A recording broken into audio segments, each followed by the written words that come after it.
개장 전 미리 투자 뉴스 확인하고 전략 정비하는 시간입니다. 투자 뉴스 앤 전략. 야천투자연구소 남인호 소장, LNS홀딩스 김선용 대표, 주식회사 플래처 김덕호 대표 함께하겠습니다. 어서 오세요.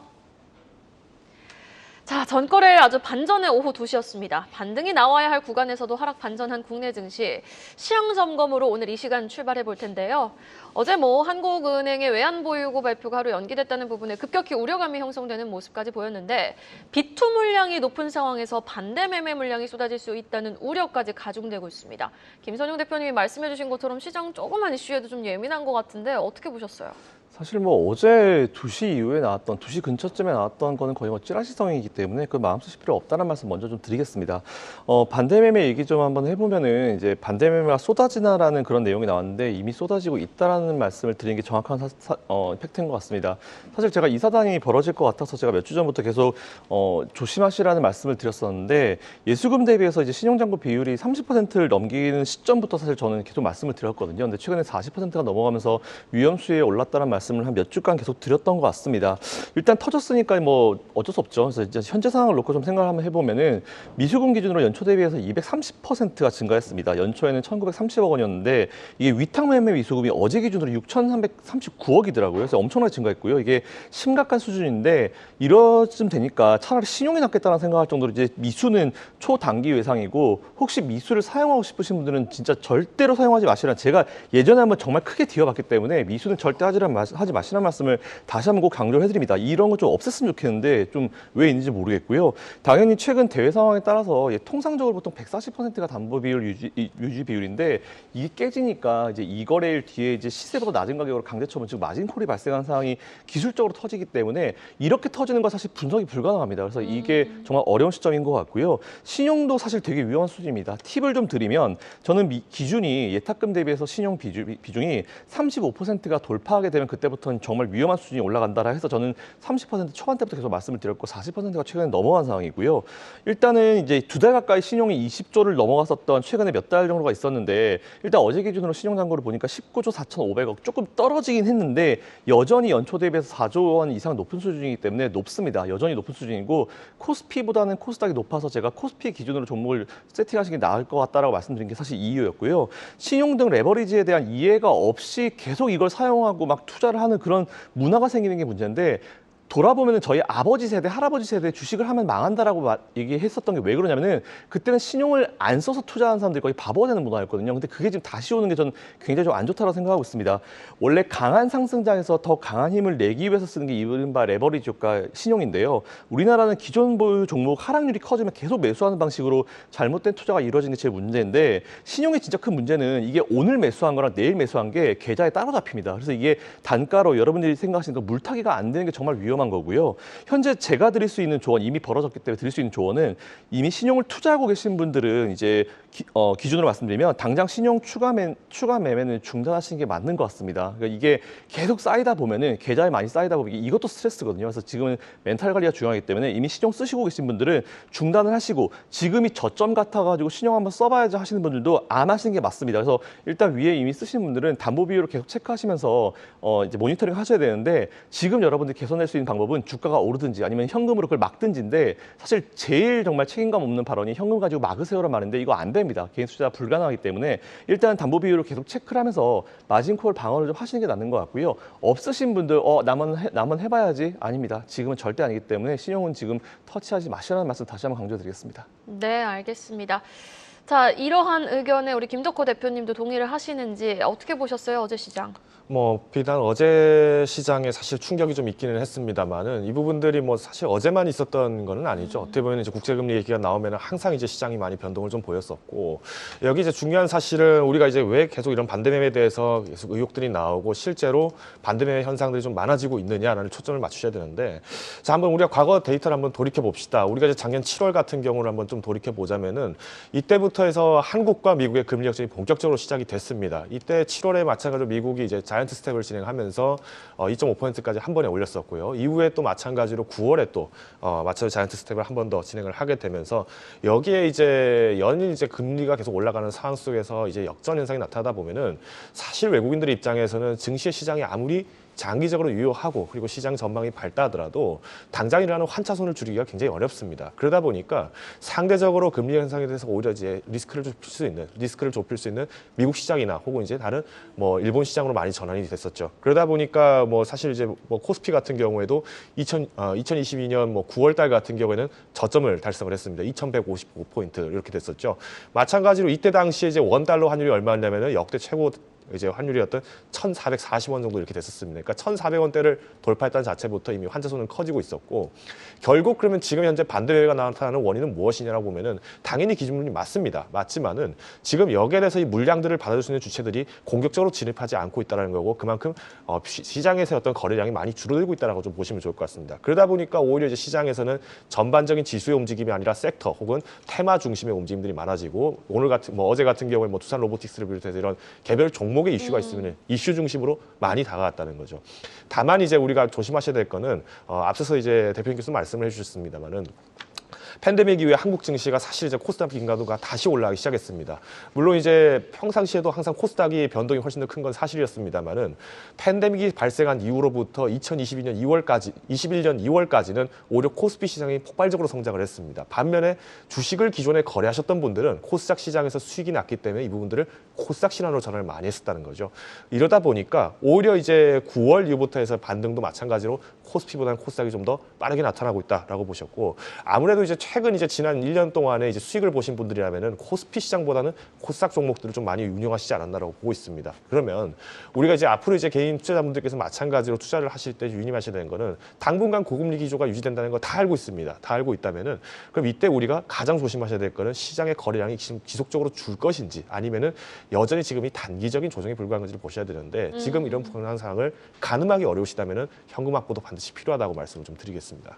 네, 알겠습니다. 일단 뭐 거래량이 어떻게 좀 줄어드는지 아니면 계속 유지가 되는지 여부도 우리가 주목해 볼 필요가 있다라고 짚어주셨는데 사실 이렇게 하방이 열린 건지 아니면 이제 바닥을 확인한 건지 확실하게 방향성을 잡지 못한 상황 속에서 개인 투자자들은 주가 상승에 베팅을 하는 레버리지 ETF 상품을 아주 공격적으로 사들이고 있다고 합니다.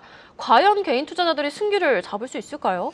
네, 방금 전에 두 김 대표님의 말씀을 들어보니까는 참 절절히 느껴집니다. 우리가 주식 투자하시게 되면 거의 대부분 분들이 느끼시게 되는데 미수 그리고 신용계좌 담보 부족 이것만큼 힘든 게 없겠죠. 자, 그런데 저 역시도 그런 경험 많이 해봤는데요. 제가 오늘 요 꼭지에서 중요한 말씀 드리겠습니다. 여러분, 과거에는 주가 지수가 내려가면 주식시장 내려가면 모두가 다 손실을 봤습니다. 그런데 최근 한 10여 년 전부터는 그렇지가 않죠. 주가 지수가 내려가도 시장이 내려가도 오히려 손실이 아니고 수익을 보는 그런 금융상품들이 많이 나왔습니다. 가장 대표적인 게 여러분도 아시는 인버스 상품이 되겠습니다. 지금 인버스는 내려가면 수익이 나고 반대로 레버리지는 올라갈 때 수익이 나는데요. 최근에 우리 지수가 안 좋다 보니까 개인 투자가분들이 인버스에서 수익을 본 것을 정리를 하시고 이제 레버리지 쪽으로 진입한다. 자료 한번 올려주시면 고맙겠습니다. 그쪽에 베팅을 합니다. 중장기적으로 한 3개월이나 6개월 정도 보신다면은 올바른 판단입니다. 왜? 이익 난 거 이익 챙기고 이제 앞으로 좋아질 시장은 올라갈 거니까 언젠가는 그런 기대감으로 매수하는 건 맞습니다. 그런데 여기서 중요한 포인트가 있습니다. 여러분, 혹시 운전하시다가 신호등이 붉은 빨간색에서 정지 신호죠? 초록색으로 바뀌는 그 과정 여러분들 어떻게 하십니까?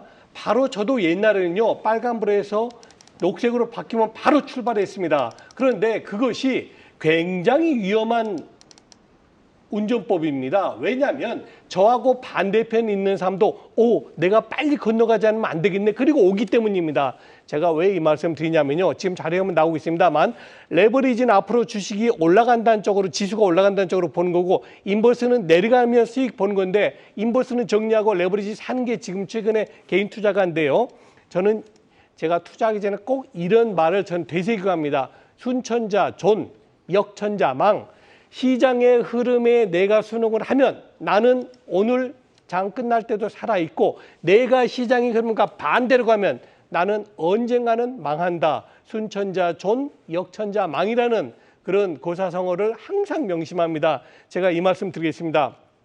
많은 분들이 대부분의 투자하신 분들이 남보다 한 걸음 빨리 시장보다 한 걸음 빨리를 주장하시는데 저는 그 반대입니다. 저는 딱 한 걸음만 늦게 가자. 왜? 시장이 올라가는 걸 보고 사고 시장이 내려가는 걸 보고 팔자. 그러면 내가 약간의 손실이 나죠.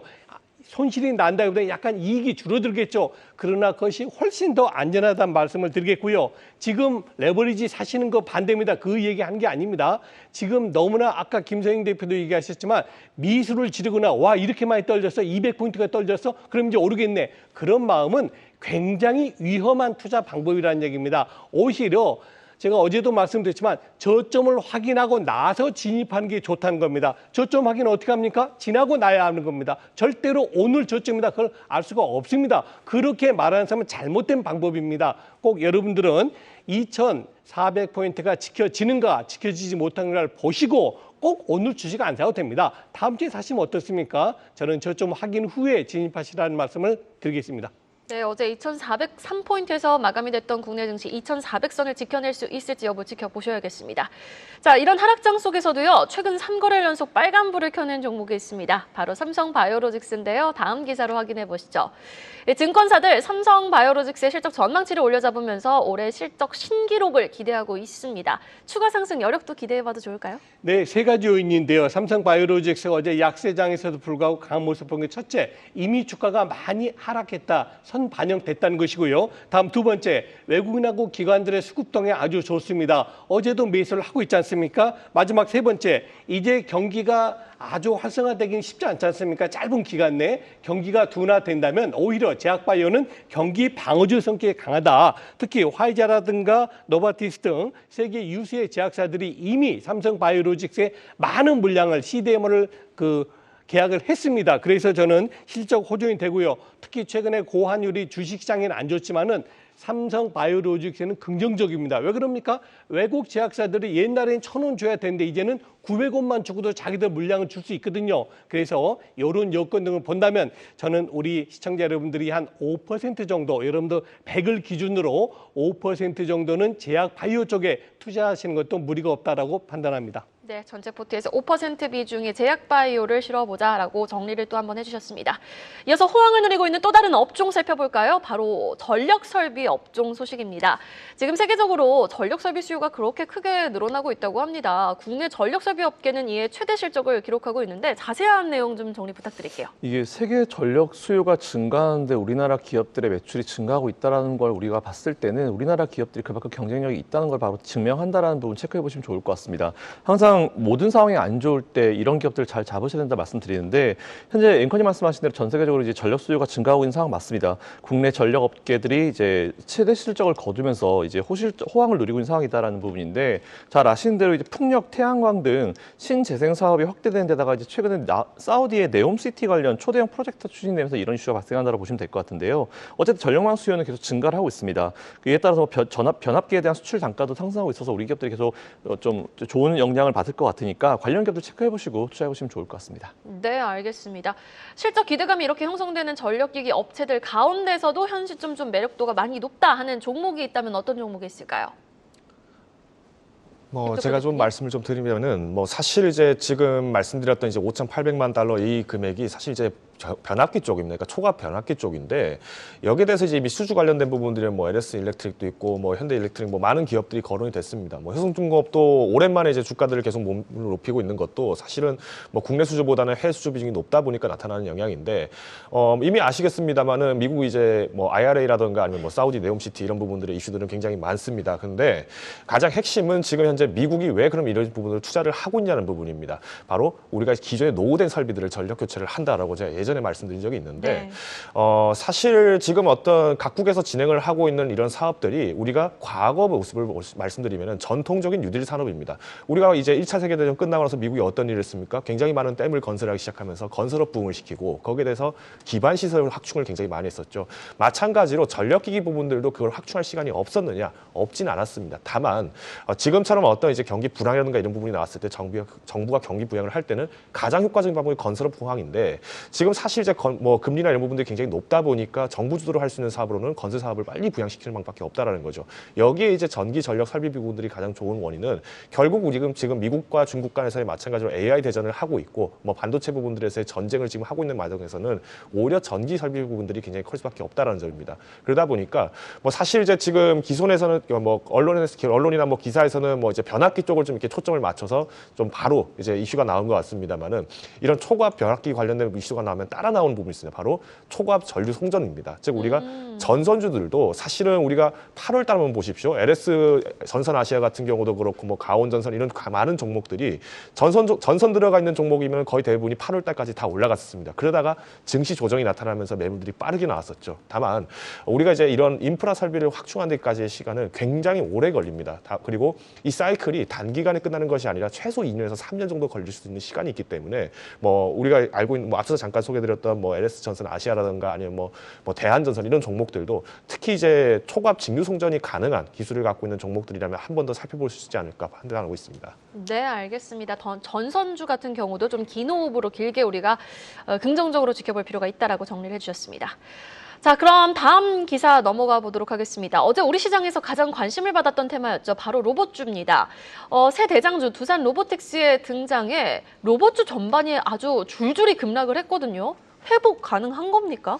저는 두 가지 측면으로 어제 시장을 봤는데요. 첫 번째, 소문의 사고 뉴스에 팔라는 증시 격언이 있죠. 드디어는 두산 로보틱스가 등장했습니다. 자, 이렇게 되면 어떻게 될까요? 두산 로보틱스에 대한 기대감이 이제는 현실로 왔다는 얘기입니다. 자, 뭐 제가 1등 주식, 2등 주식 회사의 그런 가치를 평가하는 게 아닙니다. 시가총액으로 말씀드리면 두산 로보틱스가 지금 로봇 중에서 가장 시총이 높은 종목 아닙니까? 2위하고 한 몇천억 정도 차이가 나는데요. 자, 그럼 어떻게 될까요?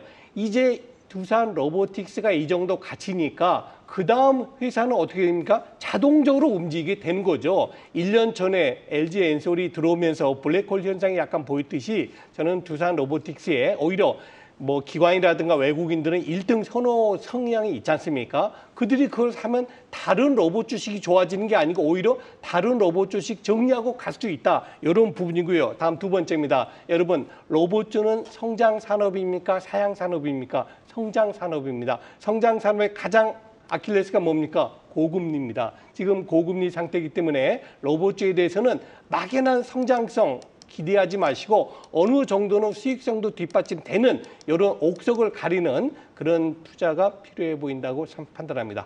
네. 자, 그럼 김덕호 대표님, 두산 로보틱스를 시작으로 이제 IPO 시장에 훈풍이 불기 시작했는데 두산 로보틱스 전략 들어볼까요? 뭐 사실 이제 비단 두산 로보틱스만 해당되는 부분은 아니라고 판단을 하고 있고요. 앞으로 네. 지금 IPO 예정이 되어 있는 종목들이 굉장히 많이 거론이 되고 있습니다. 뭐 올리브영은 다시 이제 뭐 준비를 했다가 다시 이제 뭐 CJ 쪽으로 넘어가느니 뭐 이런 얘기들이 나오고 있는데 가장 핵심은 이제 이런 기업 공개가 활성화되는 부분들은 이제 회복 국면에 진입을 할 때 그 전 단계부터 이슈가 나오기 시작합니다. 우리가 이제 뭐 이런 부분들은 뭐 채권 같은 경우에 투자하시는 분들은 아시겠습니다. 뭐 하이힐드 채권 같은 경우 가장 활용이 되는 부분들이 오히려 경기가 가장 안 좋을 때 하이힐드 이자가 굉장히 높죠. 그건 마찬가지로 그만큼 이제 기업 공개가 활성화되고 있다는 부분들은 어느 정도 우리가 이제 가장 어두운 새벽이 왔다라는 부분들은 다 공감을 하고 있을 겁니다. 다만 이 새벽의 길이가 얼마나 길어지는지를 모르다 보니까 그만큼 주가는 이제 뭐 따따블을 가지 못했다 이런 아쉬움들이 나온다는 거죠. 그러면 지금 이런 어떤 IPO 관련된 종목들을 만약에 투자를 하신다고 하면은 물론 관련된 섹터가 처음에는 먼저 오를 수밖에 없습니다. 대표적인 게 뭐 레인보우 로보틱스가 굉장히 많은 주가를 높였습니다만은 뭐 여기에 두산도 더불어서 마찬가지로 이슈가 있었죠. 근데 실제로 상장하고 나서 어떻게 됐습니까? 주가 굉장히 많이 조정을 받을 수밖에 없습니다. 그럼 이 자금력이 또 다시 어디로 흐르느냐? 다음 IPO 섹터를 또 찾아서 2달 동안 또 이렇게 움직임들이 돌기 시작합니다. 그러면 이 깜깜이 기간 동안에 내가 굳이 이 종목에 대해서 단지 기대감을 갖고 접근하기에는 지금 시장이 그 주가를 반영하지 못한다는 점을 좀 보시면 좋을 것 같고요. IPO가 실제로 이제 있었던 부분들을 좀 간략하게 말씀드리면은 뭐 1990년도부터 해서 연도별로 IPO 공모 금액이 약 이제 4조 정도 이렇게 몰렸습니다. 근데 4.8조 정도 이렇게 잡혔는데 좀 그 이상을 좀 많이 상회했던 부분들이 2010년도에는 뭐 삼성생명, 대한생명 이렇게 상장이 있었고요. 2017년도에는 뭐 넷마블 그리고 넷마블 게임즈죠. 그다음에 이제 셀트리온 헬스케어, ING 생명 이렇게 있었습니다. 21년도는 뭐 아시겠습니다만 카카오뱅크, 카카오페이 그리고 뭐 SK바이오사이언스 굉장히 알고 기는 종목들이 굉장히 많이 나왔는데 이때마다 다 이벤트가 있었습니다. 2010년도 이전에는 리먼 사태가 발생을 했었고요. 2017년도에는 마찬가지로 이제 광군제 이후에 본격적으로 이제 미국의 경기 시장이 활성화되는 시기였습니다. 그리고 21년도 같은 경우는 코로나 직후부터 해서 지금 IPO 시장이 확대가 되고 있다는 부분을 좀 보신다면은 지금은 어떤 이제 IPO에 대한 기대감이 커지는 것도 사실입니다만 그만큼 주가 형성이 안 된다는 부분들은 아직 시장에 불안 요소가 크다라고 보시면 될 것 같고요. 오히려는 종목들을 투자하실 때는 지주사에 대한 부분들의 실적이 여기에 대해서 올라가기 때문에 주가가 올라갈 거라고 보기보다는 조금 차익 매물이 나올 가능성이 훨씬 큽니다. 그래서 뭐 대표적인 예시가 뭐 에코머티리얼즈 같은 경우도 아무래도 지금 가장 해자가 되는 에코프로의 주가를 좀 낮추는데 한몫할 수 있기 때문에 이 부분들도 한번 유념해서 보시면 좋을 것 같습니다. 네, 알겠습니다. 마지막 이슈로 넘어가겠습니다. 미국 상무부가 현대제철과 동국제강에 상계 관세를 부과하기로 결정을 했습니다. 어떤 상황인 겁니까? 네, 일단 우리나라가 미국보다 전기세가 싼 게 좀 가장 큰 문제인 것 같습니다. 미국이 이제 너희들 전기비 싼 것 자체도 이제 철강주에 뭔가 혜택을 주는 것 같다 이렇게 얘기했는데요. 이에 따라서 상계관세 1.1%를 매기겠다는 얘기가 나왔습니다. 그래서 우리나라 정부가 좀 애매한 상황이 발생했는데 우리나라 정부 사실 쉽게 못 올릴 겁니다. 내년 4월 총선이기 때문에 당장은 못 올리지만 전기세를 올리는 거는 언젠가는 뭐 충분히 있을 수 있는 이슈이기 때문에 관련주들 미리미리 체크하셔가지고 이 이슈 모니터링하시고 투자해 보시면 좋을 것 같습니다.